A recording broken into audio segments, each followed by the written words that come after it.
La radio qui vous parle de NBA, c'est Radio Off Basket. Le basketball, c'est mieux à la radio.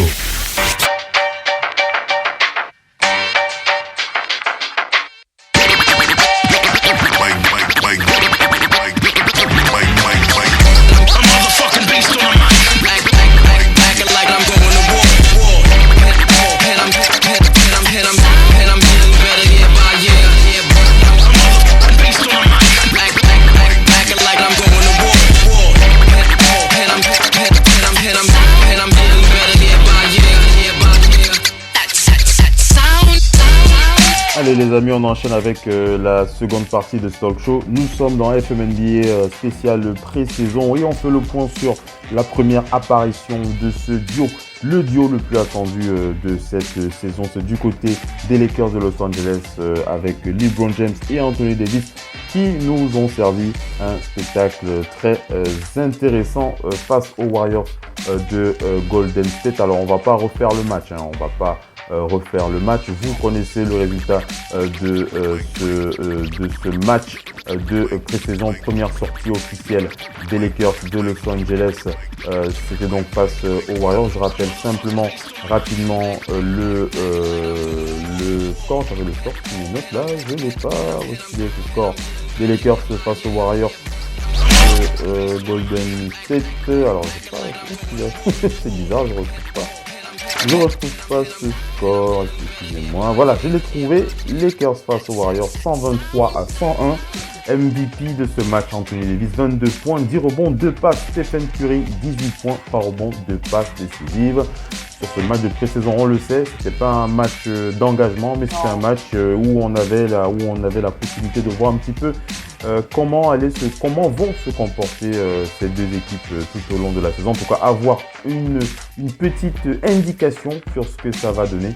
Et en tout cas, pour ce qui est des Lakers, on a envie de se poser clairement la question, est-ce que ces Lakers en pleine santé sont quasi inarrêtables? J'ai envie de vous poser la question, est-ce que vous avez ce sentiment-là? Je reviens encore sur les belles prestations des joueurs des Lakers avec un excellentissime Avery Bradley qui a très très bien défendu sur Stephen Curry sur ce match. Danny Green qui lui a ruiné la soirée, la première sortie d'Angelo Russell, il faut le dire, parce que d'Angelo Russell il était à 2 sur 9 au tir à cause de la défense de Danny Green. Rajon Rondo lui aussi c'était plutôt pas mal. Javalin McGee et Dwight Howard ont fait le taf à l'intérieur. Kentavious Caldwell-Pope n'a pas fait un bon match. Inexistant sur ce match là, malgré une note moyenne. On va parler des remplaçants. Bon, je vais pas m'étendre sur les remplaçants, mais je veux surtout parler de Anthony Davis et de LeBron James. Anthony Davis qui a démontré Anthony Davis qui a des on peut parler j'ai parlé de Kentavious Caldwell-Pope, je peux parler de Troy Daniels ou de Alex Caruso qui ont plutôt bien joué.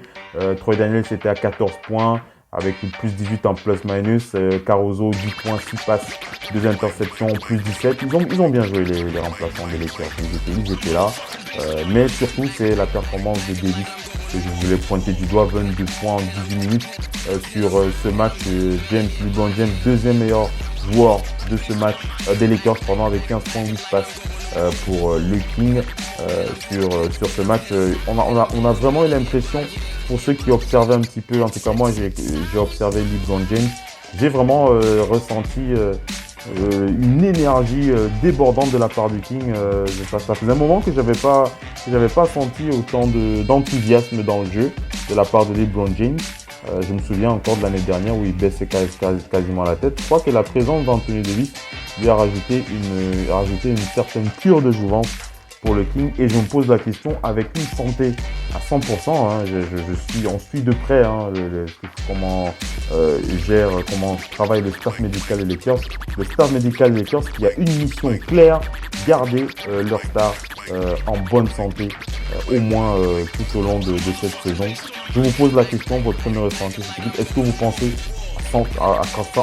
s'ils sont à 100%, est-ce qu'ils sont inarrêtables? On va commencer par Abel. Abel, comment tu avais réagi à chaud sur ces Lakers nouvelle version? Abel. and I'm getting better year by year. Un mec qui rigole. Il a raison. Moi, c'est simple. C'est bien sûr. En tant que joueur, coach, je ne suis pas de ceux qui sont fâchés que les Lakers ont commencé la saison comme c'était la finale NBA. Parce que c'est comme ça qu'ils ont commencé en fait. Oui. Les Warriors sont au complet. Les Lakers, même leur schedule, sur leurs 6 matchs,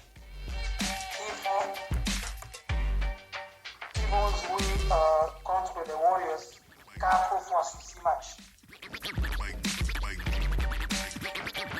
Oui. Okay? Oui. Donc, c'est parce qu'ils savent que cela doivent se mesurer.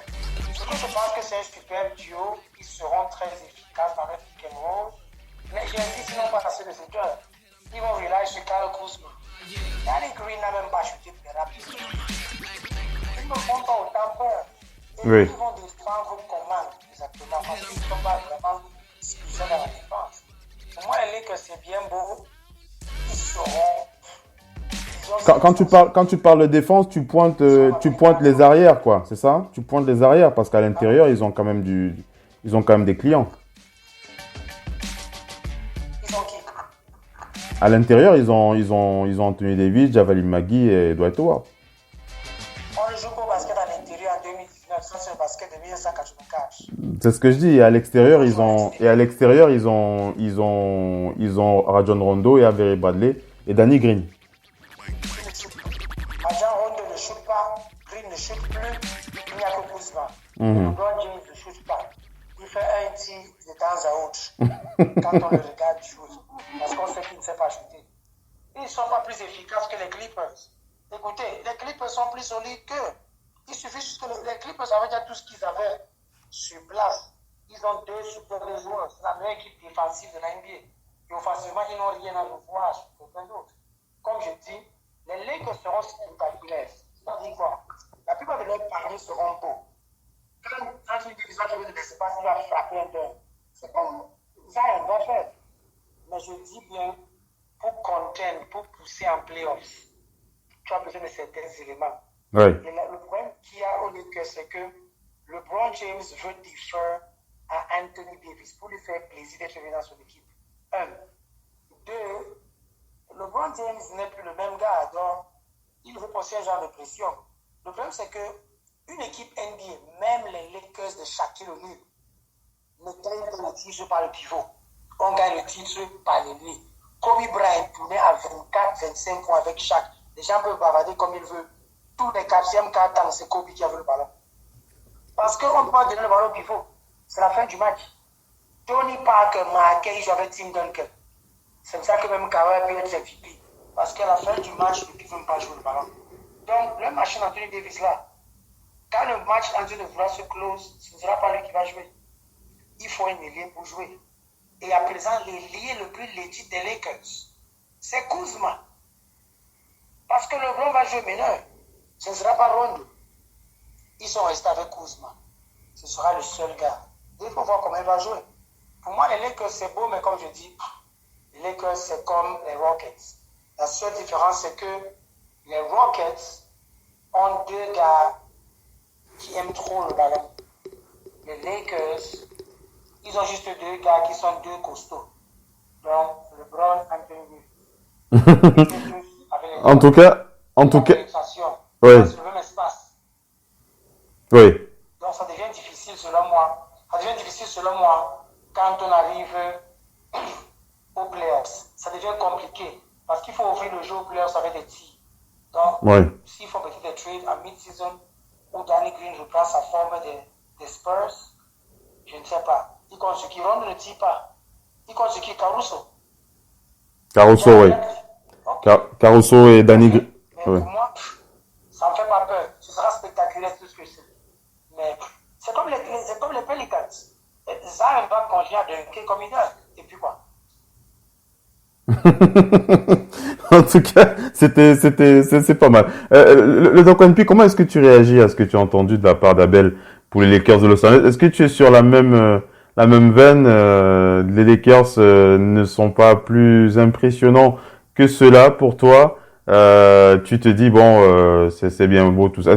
Comment est-ce que tu réagis à chaud sur la première sortie de Anthony Davis et LeBron James? Le Doc 1P et Missy. Le Doc. Oui, les Lakers, on l'a dit, c'est un assemblage assez extraordinaire, hein, il faut le dire, sur le papier. Maintenant, moi, je disais, d'ailleurs, mon dernier post sur le groupe Radio, pour ceux qui n'y sont pas, je posais juste une question, parce que je pense qu'à partir de jeudi prochain, on va essayer de créer une rubrique pour s'intéresser maintenant à chaque effectif, les forces en présence. Mhm. Je vais essayer de travailler sur une rubrique comme ça, d'être assez assidu pour voir les forces en présence dans chaque équipe. Mais les forces en présence ne veulent pas juste dire les forces, les noms en présence. Ça veut dire ce que chaque personne amène. Et en tout cas, moi, je l'ai suffisamment dit ici. On a eu un débat sur les Lakers de 2008-2009 où certains disent que c'est une super team. Non, c'est une team où chaque élément à sa place a rendu l'équipe meilleure. Il y avait la superstar pour faire le boulot. On n'a pas eu besoin de prendre 4 superstars ou le 5 entrants de Team USA pour les assembler. D'ailleurs, ça n'a pas toujours marché. Chez le Heat, ça a marché 2 ans sur 4. Et encore, avec un tir Ave Maria, une fois, 2 fois même, qu'est-ce que je dis? Maintenant, les Warriors, ça a marché parce qu'ils ont pris l'une superstar, mais à l'endroit qu'il leur manquait, c'est-à-dire le poste 3. Et quelqu'un capable de faire la différence quand le jeu collectif est coincé. Il a dit lui-même, après en interview, notre collectif, ouais, c'est limite, plus on avançait dans la compétition, notamment en finale de conférence face à Houston. On a beaucoup joué de l'isolation parce que ils ont lu. Maintenant, chez les Lakers, c'est une expérimentation. C'est que pour l'instant, la seule garantie qu'on a, c'est de savoir qu'il y a 2-3 joueurs qui sont individuellement forts. C'est la seule garantie qu'on a. Ça, comme Abel dit, ça peut donner du beau spectacle. C'est la seule, pour moi, la seule garantie que j'ai, c'est qu'ils seront individuellement forts. Maintenant, Phil, je prends collectivement. Abel a pris le côté défensif. Tout le monde prend le côté défensif et il n'a pas tort du tout. Maintenant, mais les Lakers, on peut encore crier qu'ils ont de quoi défendre. Ça, c'est vrai. Ils peuvent crier, toi-même tu as cité, à l'intérieur. L'intérieur, Abel dit que ça ne joue pas, mais quand même, l'intérieur dissuade. Sauf qu'en NBA, ils ont créé une sale règle, c'est 3 secondes défensifs qui fait en sorte de permettre des points, des 140 points, parce que les pivots ne peuvent plus rester là pour défendre leur raquette, on leur siffle 3 secondes. Et ça donne lieu à un lancer en plus. C'est du n'importe quoi. Autant du basket que nous, de notre époque, où quand on disait que des Jordan et tout le reste devaient pénétrer et ils retrouvaient des monstres de 2,15 m pour les empêcher. Et c'est ce qui a fait mal à cette Team USA pendant ces mondiaux, parce que ça n'existe pas dans le basket FIBA. Quand des Donovan Mitchell pénétraient et voyaient des mecs de 2,15 m pour qui les gênaient, ils ne comprenaient rien du tout. Déjà, cette règle-là, c'est pour ça que cette histoire de défenseur pivot qui contre, c'est bien, mais ça, c'est limite. Parce que les 3 secondes défensives vous demandent de ne pas rester dans cette raquette. Maintenant, à l'extérieur, ils ont une panoplie de joueurs expérimentés. Rondo peut gêner, mais défensivement, il ne peut pas défendre sur les meilleurs arrières offensifs de cette ligue. Hein.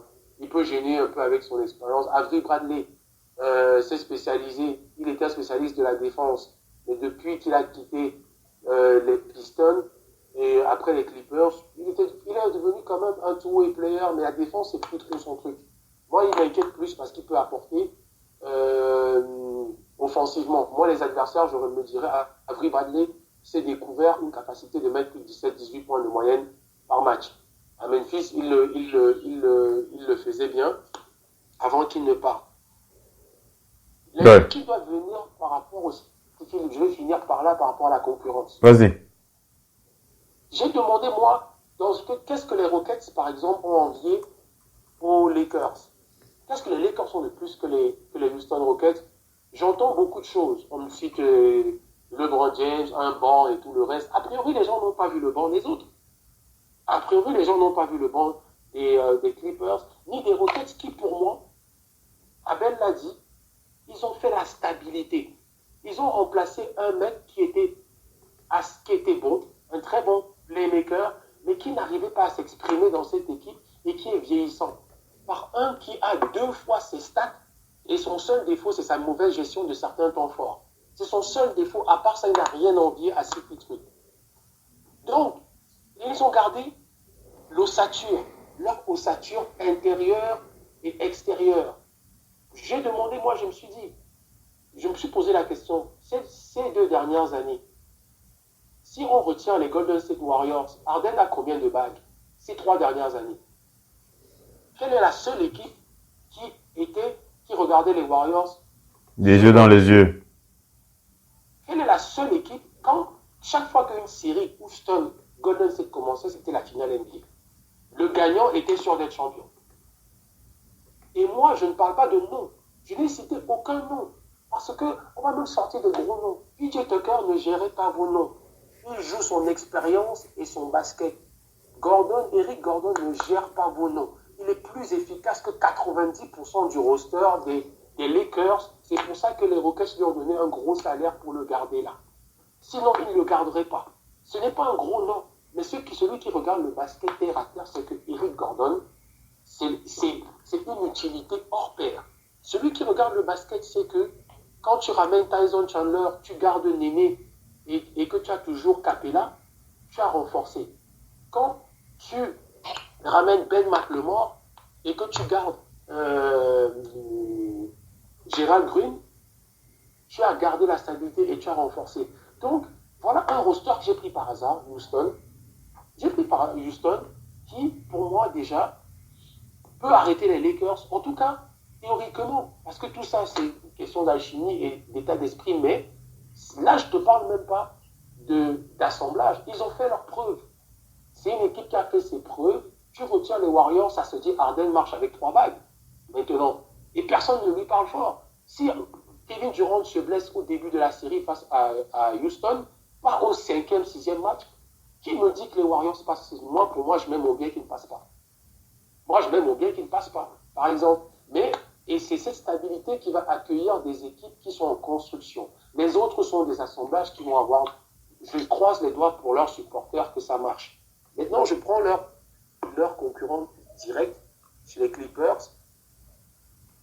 Quand tu ramènes Harkless et que tu gardes tout ton effectif qui a menacé les Warriors, la seule équipe après Houston qui a dérangé les Warriors cette année, la grande équipe, c'était qui? C'est les Clippers. Ils ont gardé l'ossature qui a dérangé les Warriors. Ils ont ramené 2 stars qui sont two-way players. Ils n'ont pas ramené des gars offensifs. Juste, ils ont ramené les 2 meilleurs défenseurs mano à mano de la ligue.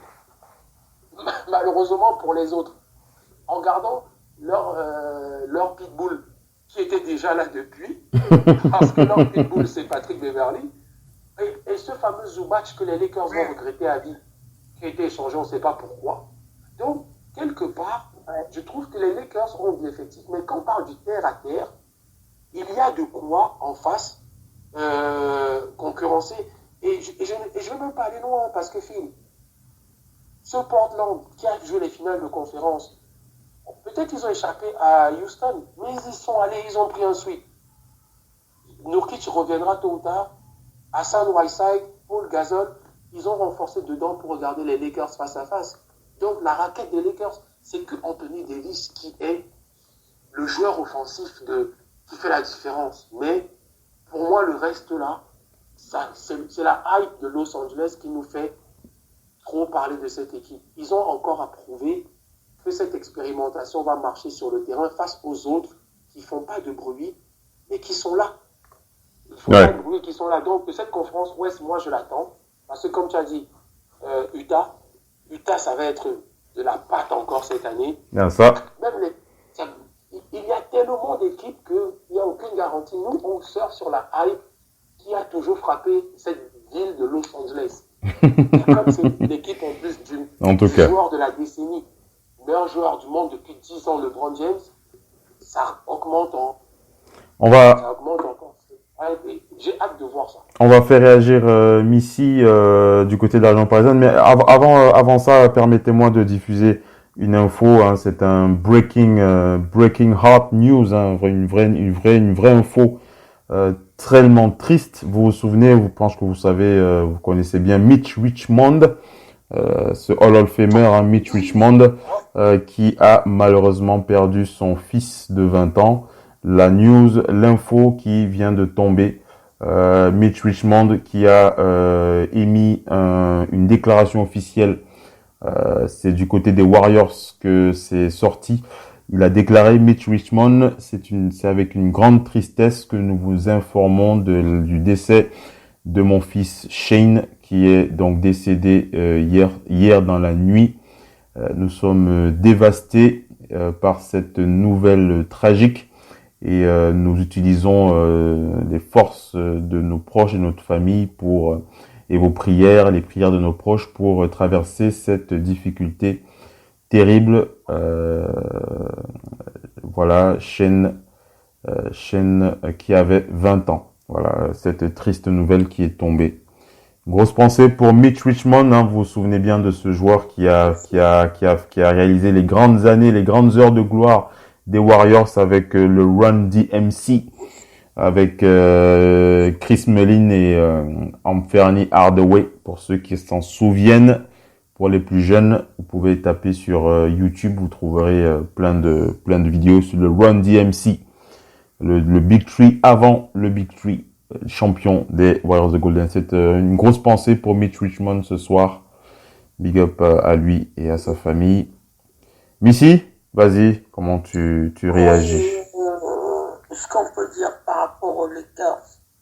Les Lakers, au fil du temps, s'ils ont 16 titres, ça a été toujours la solidité, le showtime.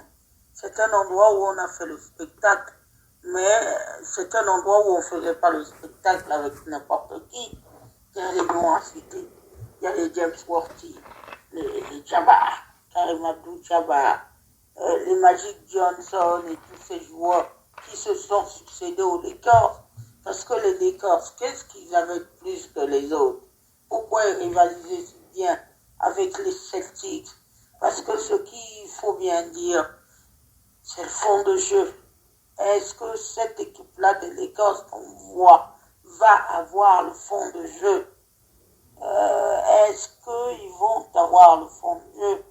Ça, toute la question est là. Comment vont-ils jouer avec Frank Vogel? Et bon, c'est vrai que le coaching staff même est très impressionnant. Mais ils sont déjà le gros problème des Lakers, c'est qu'il va falloir y aller au playoff. L'Est à l'Est, ça va être la mort. C'est l'Est de la mort, c'est le Far West, là. Disons-le, c'est le Far West. Tout le monde va vouloir tirer sur tout le monde et faire tomber tout le monde. Maintenant, quand on vient à ça, si tant bien même qu'ils parviennent à se qualifier pour les playoffs, les équipes qui ont gagné les titres, les Raptors y compris, même si, bon, les équipes qui gagnent toujours les titres, ils ont ce qu'on appelle le joueur ultime. Quelqu'un sur qui vous devez vous reposer. Vous vous souvenez cette année, quand les playoffs sont très très difficiles, cette fameuse série dont on a tant parlé entre Clippers et Warriors, qui c'est qui tire les Warriors du mauvais pas? C'est Kevin Durant. Parce que Kevin Durant, qu'est-ce qu'il vient faire? Beverly dit, moi je vais défendre sur lui. Kevin Durant, il dit une chose toute simple. Il n'a qu'à venir, je vais prendre le tir sur sa tête. C'est exactement ce qui se passe. Ça veut dire que, est-ce que les Warriors, est-ce que les Lakers ont aujourd'hui le joueur ultime qui lui va dire, donnez-moi la balle, quoi qu'il se passe, quelqu'un va venir sur moi. Kevin Durant, vous mettez la main devant son visage, le panier tombe dedans. C'est ça. C'est cet état maintenant. Est-ce que ce joueur, ils ne l'ont pas pour l'heure. Anthony Davis fera ses statistiques. Ça, je n'ai aucun doute sur ça. Mais il leur faut une solidité. Même si LeBron James est là, il leur faut quelqu'un pour faire les extras. qui va faire les extras. Les Warriors champions en juin dernier, là, les Warriors, qu'est-ce qui leur a permis d'être champions? C'est ni Siakam ni Kawhi qui ont été constants et tout le temps fait leur stats. Dans ce fameux Game 6 où Kevin Durant se blesse, Klay Thompson quitte aussi le terrain, mais ce qu'on ne dit pas assez, c'est l'apport offensif de Fred VanVleet qui marque 22 points dans ce match. C'est le complément. Les Lakers et les Celtics avaient, même les équipes actuelles, toutes celles qui ont gagné des titres, ont pour bonne habitude d'avoir toujours ce joueur qui va sortir du banc, qui fera ses statistiques. Mais maintenant, les Lakers n'ont pas besoin que de ça en playoff. Ils ont besoin de ce joueur en saison régulière. Parce qu'autant vous dire à l'Est, les places vont valoir cher, très cher. C'est là-bas maintenant. Et en plus, cette année, vous n'avez que des duos. Donc, il va vous falloir répartir les points sur les autres joueurs. Quant à ce qui est de Howard, il n'a pas joué. Il a fait toute une saison blanche sans jouer. Le poids des arches est là. En quel état physique est-il? Anthony Davis, comptez combien de saisons complètes il a fait depuis qu'il est là. LeBron James, c'est un peu plus délicat. Maintenant, bref, cette équipe des Lakers est pour moi encore véritablement un chantier où il faut que tout s'imbrique bien, que tout le monde reste en bonne santé. C'est comme tu as dit tout à l'heure, ça se jouera sur le fait que cette équipe est en bonne santé, qu'elle va engranger de la confiance. Qu'elle va faire des matchs. C'est la répétition des matchs et de l'état de tout qui dira. C'est un mauvais point aussi s'ils ne peuvent pas compter sur Kyle Kuzma, sachant que ils se sont débarrassés des joueurs qui ont, à mon avis, pouvaient leur apporter quelque chose, comme Brandon Ingram, comme Julius Randle qui est parti au New York Knicks, tous ces joueurs qui étaient là, parce que il vous faut ça. Ouais. Et à un moment donné, le plus dur, c'est quoi? Le plus dur, c'est que quand... Après, on va parler de Zion. Vas-y vers la conclusion, après on va parler de Zion. Vas-y. Je veux vers la conclusion. Vas-y. Le plus dur, c'est que quand vos meilleurs joueurs vont être un petit peu bloqués, il vous faut trouver ce joueur, votre solution de recours. Au jour d'aujourd'hui, on se focalise sur les meilleurs joueurs. Mais moi, je dis une chose aux gens. Si c'est un autre joueur qui marque votre 3 points, c'est toujours la même chose. Il faut quelqu'un pour assurer la continuité du jeu. Si c'est pas Anthony Davis qui score vos 2 points dans la raquette, il faut impérativement qu'il y ait quelqu'un d'autre. Il faut que ça puisse tourner. Il faut trouver maintenant les gens qui vont venir. Il faut vous dire que celui qui est au bout du banc doit être productif. Mais c'est comment vous créez la chimie entre tout ça. Entre tous ces joueurs. Et puis, ça va être aussi la gestion du vestiaire. En tout cas, ça va être passionnant à observer du côté des Lakers.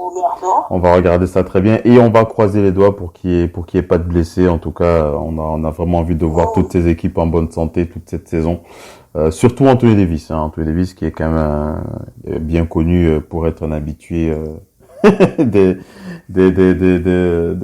cliniques, du staff médical. En tout cas, on va rester positif. Abel, un mot sur les Pelicans. Zion Williamson, sa première sortie. Moi, je te le dis tout de suite, le Zo to Zion, ce sera ma dope de la saison. C'est contre-attaque survitaminée. Abel à chaud comme ça, Zion Williamson. T'as pas d'attente particulière sur lui, ce sera sa première saison, rookie de l'année, tu le vois déjà, ou tu te dis bon, On va attendre un petit peu encore. Ça, il sera rookie of the year. Moi, j'ai discuté de cela depuis, je discute ça sur le forum. C'est un équipe qui sait jouer au basket. Mhm. Il a des capacités physiques extraordinaires. Il n'y a personne comme lui. Il est magique. Il est convaincu c'est un plus puissant, comme plus fort. Les gens veulent les écouter. Il n'a pas seulement le dunk, il a le body control. Dès qu'il se met en l'air, il peut changer de direction, changer de main. Il marque comme il veut. Son premier dunk, c'était main droite. Ouais, j'ai vu. Très impressionnant. Ce qu'il peut faire quand il place un pied dans la raquette là. Et n'oubliez pas, il est avec Jerry Okafor qui est revenu en forme. Drew Holiday est toujours là. Lonzo est là. Ingram est là. Ça veut dire qu'il a de l'espace parce que Ingram peut shooter. Holiday shoot. Ok? Il y a de l'espace autour de lui. Il sera très, très, très dangereux toute la saison. Il va déranger toutes les équipes de la NBA. Ouais. Ça m'a vu dans leur commentaire parce que quand les Charles Barkley ont dominé la NBA, Charles Barkley a s'exprimer à jeu pivot. Donc, c'est un calendrier bien différent, c'est comme m'expliquer là. Non, quand Charles Barkley a été à la NBA, il ne tirait pas à 3 points. Arrêtez ça. Sauf qu'il n'aurait pas suivi sa carrière en college. Il ne tirait pas à 3 points. Il était puissant. Mhm. Et la NBA d'avant était plus physique que celle-ci. Cette NBA-ci, s'il est dans la raquette, on le touche, on siffle. La NBA de Charles Barkley, on te touche, on te frappe au sol.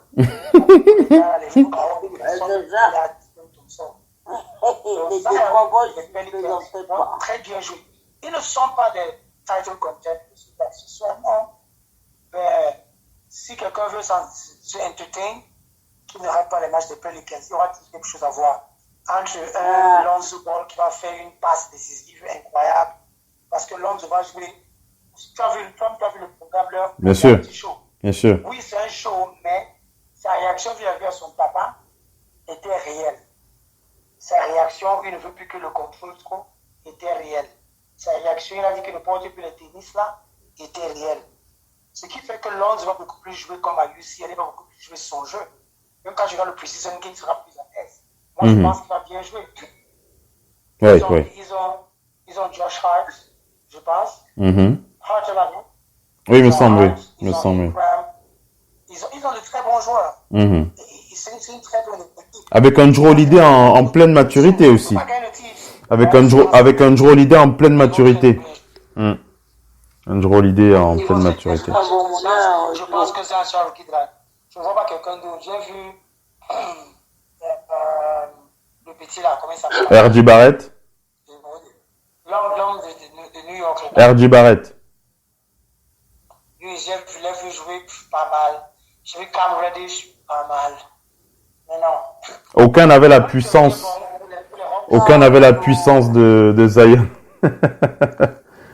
Zion. Ok. Missy, écoutons le doc sur Zion et après tu enchaînes. Le doc pour Zion Williamson et les Pelicans, ton sentiment sur sur la première sortie officielle du chouchou, du chouchou en fait. Je voulais dire l'image, l'icône MJ, l'icône M Jordan. On rappelle qu'il porte des Jordan, l'image de Jordan, Zion Williamson. Le doc One P. Oui, pour moi déjà il ne pouvait pas mieux tomber et ça se confirme. L'effectif où il est, sérieusement, il ne pouvait pas mieux tomber. Parce que, outre la jeunesse, il y a des bons joueurs de basket et il n'y a pas d'ego surdimensionné dans cette équipe. Et ça lui laisse... on a vu beaucoup de stars rookies arriver dans des équipes tellement pauvres qu'ils étaient frustrés parce qu'ils étaient bons, ils étaient directement mis dans des bonnes conditions en tant que stars. Mais derrière ça, ils étaient frustrés par le reste de l'équipe qui était très mauvais. Mais on a vu d'autres arriver dans des équipes tellement fortes, malheureusement pour eux, que leur apport était minimisé. Ils n'avaient pas de responsabilité parce qu'il y avait déjà des mecs sérieusement installés. Lui, il n'a ni l'un ni l'autre. Il a autour de lui quand même cette jeunesse. Est-ce que vous avez vu Lonzo Ball jouer hier? Lonzo Ball, cette saison risque d'être une saison de la confirmation si les blessures le laissent. Lonzo Ball a joué en playmaker. Lonzo Ball a tiré à 3 points comme jamais. Son tir a changé.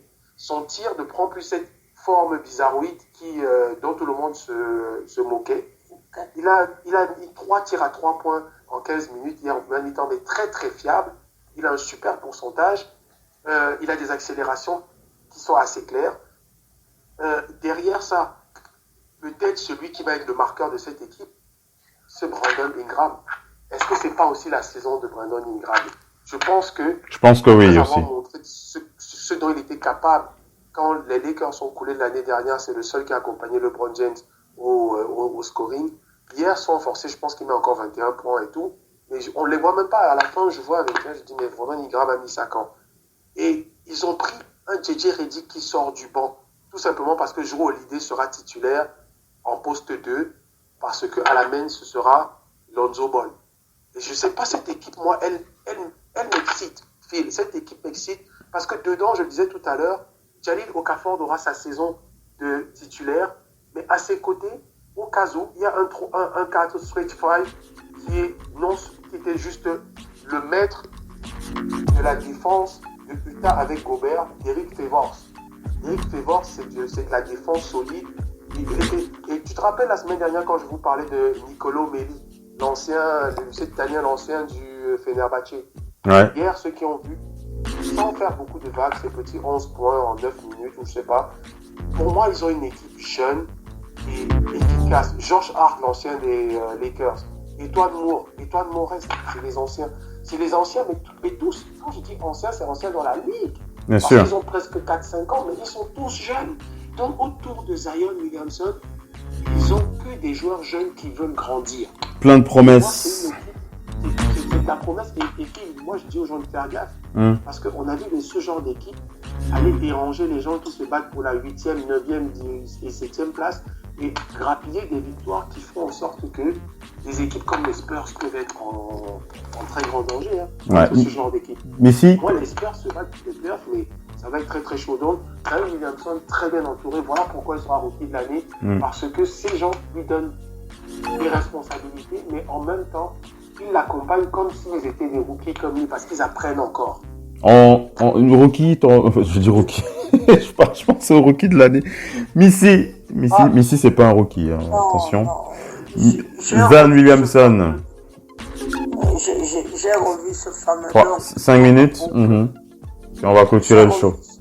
Vas-y. J'ai revu ce fameux dunk qui tourne en boucle là dans toutes les télés, même l'équipe qui est une chaîne plutôt orientée football. Ils ont une petite rubrique là où ils repassent un peu tous les événements, les petits événements qui ont eu lieu. Ça a été rediffusé. Ce gamin, il est mirobolant. Quelqu'un a dit, c'est Jerry West qui a dit, il aimerait ne plus être le logo de la NBA.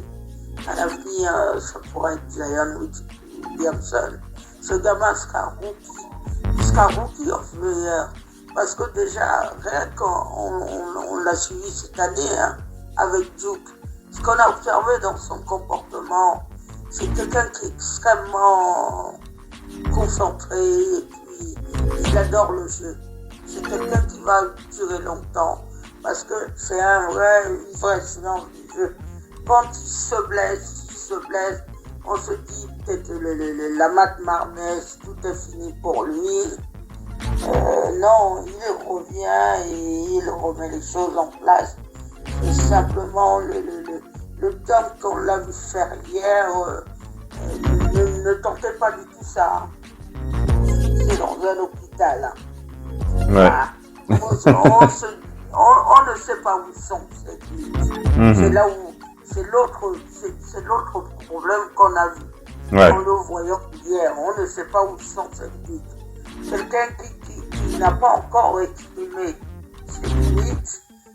Quant à ce qui est de la première année, il sera rookie of the year, ça n'y a pas nous dessus. En tout cas. On ne voit pas qui vraiment peut le stopper. Quand vont jouer trop de fête. Ouais. Dans ce Far West, comme moi je l'appelle. On a hâte de voir cette équipe.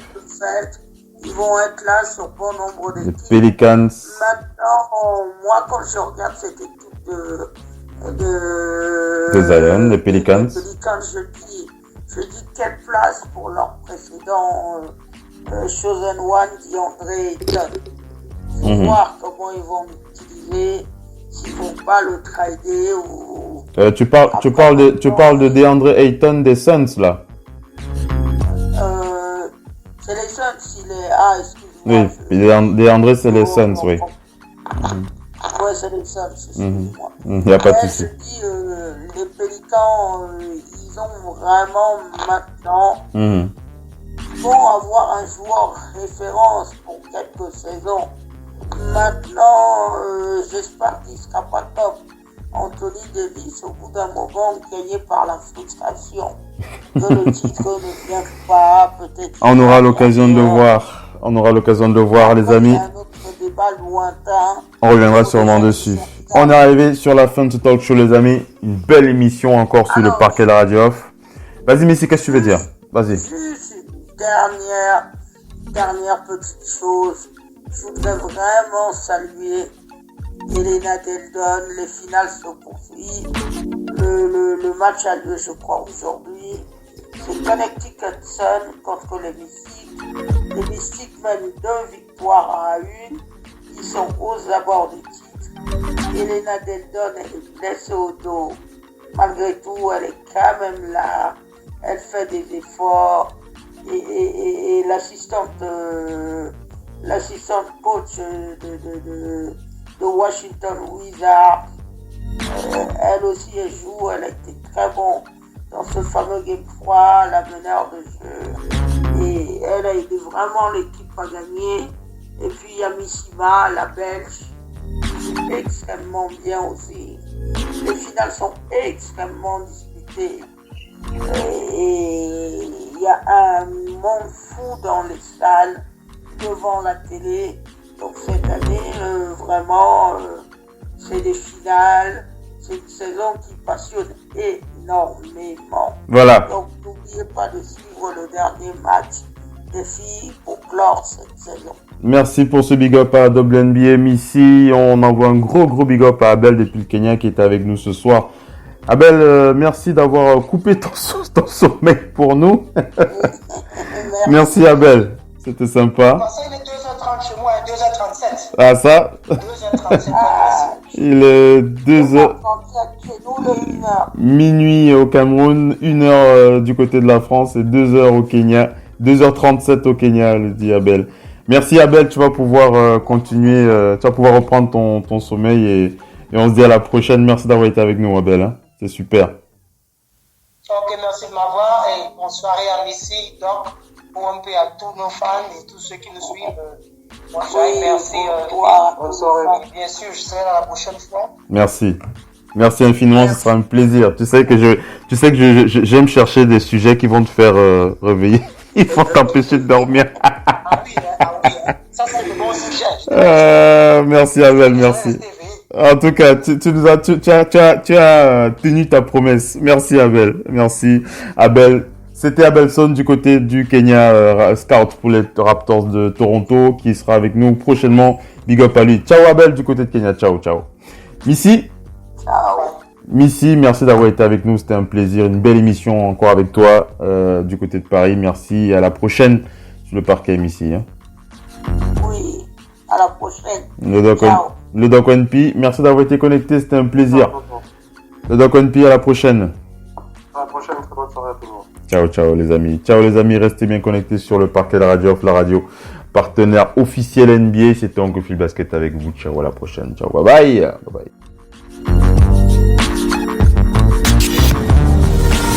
La radio qui vous parle de NBA, c'est Radio Off Basket. Le basketball, c'est mieux à la radio.